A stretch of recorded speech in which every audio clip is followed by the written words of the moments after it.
Welcome back. I forgot to mention that one of our producers, Okweshen Jobi, got recognition for 10 years in TVC. Congratulations to Okweshen Jobi. I mean, I think I missed it. I must have missed it.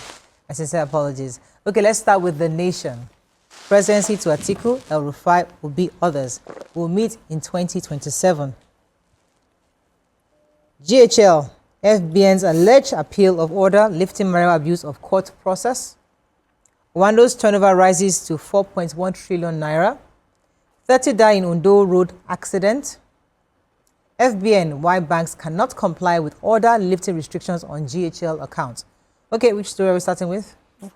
Okay, should I start with the GHL story? Start with GHL. What happened? So GHL, they have called out the First Bank of Nigeria, saying that they are abusive of court process by asking that courts should not, carry on with the lifting of the Mareva that was interimly placed on them, on their accounts.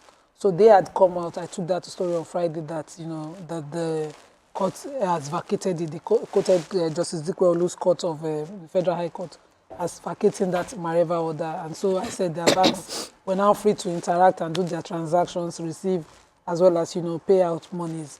But the First Bank now came out saying that no, the declarative order should not be obeyed by the courts, and First Bank gave reasons. Obeyed by the banks, and First Bank gave reasons, but the GHL has come out to say that it's abusive of the court order, that the banks have already started obeying the order. Also, the banks should ordinarily obey those orders because it's been lifted, that it's a declarative order, and it is erroneously claimed by the First Bank that compliance with the order is premature. Wrong, is premature. Okay, so they insisted that it's a completed act, and so it does not need any further steps to take. But I learned in school that declarative orders of court needed enforcement orders. Okay. So you had to get an enforcement order. That's what I learned. But I'm hearing what from First Bank's response. First Bank was saying that that they said that they like to stay in action, that it's premature for the banks to accept that order because, aside from the fact that there are other issues that have to be complied with before the court decision is completed, they said that they also have appealed. They put out an appeal against the discharge of the Mareva. So because the appeal is still ongoing, everything will stay action for now. Everything should be status quo. Small lawyers' knowledge, I know that the GHL is wrong in this instance. The First Bank did not wait for that enforcement order that was supposed to follow the declarative one before they appealed. So I think they're in order, but this is why they're back and forth on the paper. I've got the major headline. So President Bola Ahmed Tinubu is ready for any challenge from opposition leaders during the 2027 general election. That's what the presidency is saying. And then it had its faulted comments by its political opponents against the administration, describing them as distracting and Machiavellian. The presidency advised the leading opposition figures and other critics, Alhaji Atiku Abubakar, Mr. Peter Obi, Senator Rabiu Kwankwaso, Malam Nasir El-Rufai, and Mr. Rotimi Amechi to wait till the next poll before they flex muscles. The presidency says the activities of the opposition leaders are premature. This is 2025, not 2027. Let those who want to test their popularity with Nigerians wait for the next election.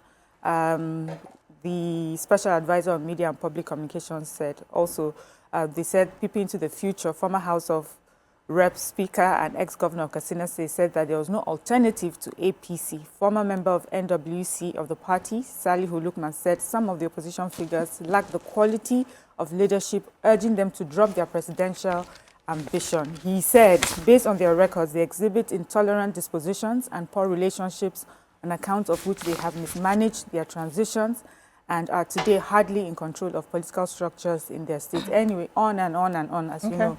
So they're just saying. I have a human interest story. The Federal Road Safety Corps, as the FRSC in Ondo State, has confirmed the death of 30 persons in a road accident at Onipetesi on the Ore-Lagos Highway, Odigbo local government area.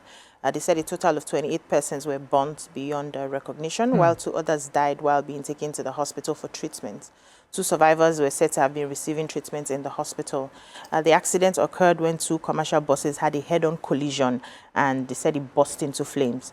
The Ondo FRSC commander Samuel Ibitoye, said preliminary investigation showed that one of the vehicles had driven against traffic, and that was what caused the accident. And that happened on Saturday. But they said more investigations will unravel exactly what happened.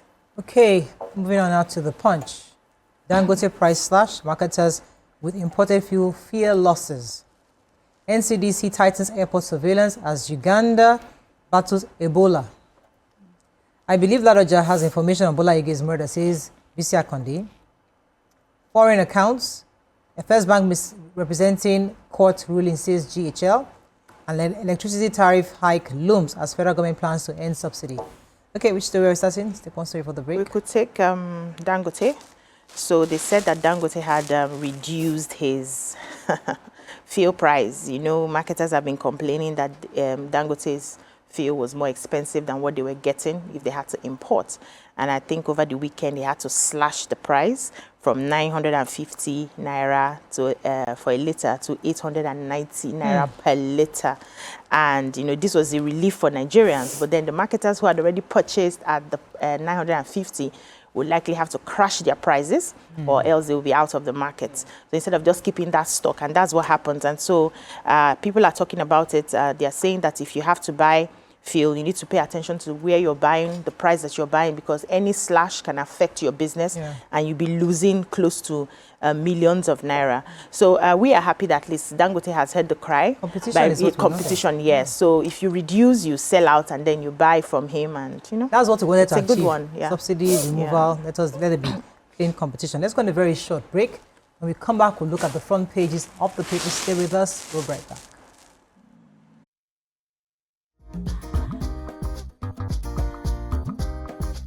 Stay tuned. Your View will be right back.